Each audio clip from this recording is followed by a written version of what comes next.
Пассажирский микроавтобус перевернулся сегодня утром в результате крупной аварии в Набережных Челнах. На пересечении проспектов Мира и Автозаводского пассажирский транспорт столкнулся с внедорожником Volkswagen. Медики госпитализировали с места происшествия 6 человек. О причинах и последствиях расскажет Рамиль Шайдуллин. Авария произошла около 9 часов утра. На пересечении проспектов Мира и Автозаводский столкнулись автомобили Volkswagen Tiguan и микроавтобус «Газель». Водитель последний считает, что авария стала результатом нарушения правил водителем иномарки. Он, получается, совершил разворот на перекрестке, где он должен был прямо движение. А он нарушил, тем самым произошло все столкновение. По словам водителя автобуса, он двигался прямо на разрешающий сигнал светофора. Удар пришелся в левую сторону микроавтобуса. В кабине вылетели стекла и, пролетев некоторое расстояние, маршрутка упала на правый бок. Пассажирам пришлось выбираться через запасной выход на крыше. Именно этот момент я не видела, просто повернулась оттуда, смотрю, уже летит.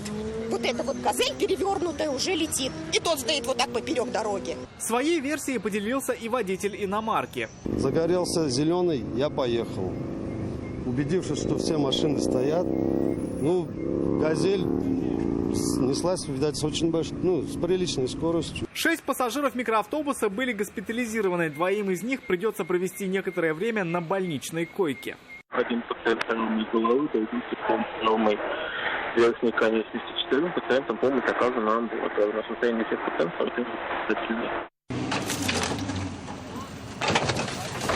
Автобус принадлежит обществу с ограниченной ответственностью «Пассажирские перевозки». По рассказам его директора, пострадавшие могут получить компенсацию. Ее сумма будет зависеть от тяжести полученных травм.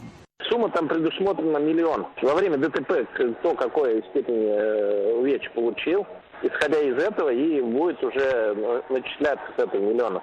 Я знаю, был у меня случай, перелом руки было 130 тысяч. Всю картину произошедшего, как и степень вины всех участников ДТП, еще только предстоит установить. Рамиль Шайдуллин, Любовь Захарова, Радик Ганеев, Лилия Гатина, Фанис Ихсанов.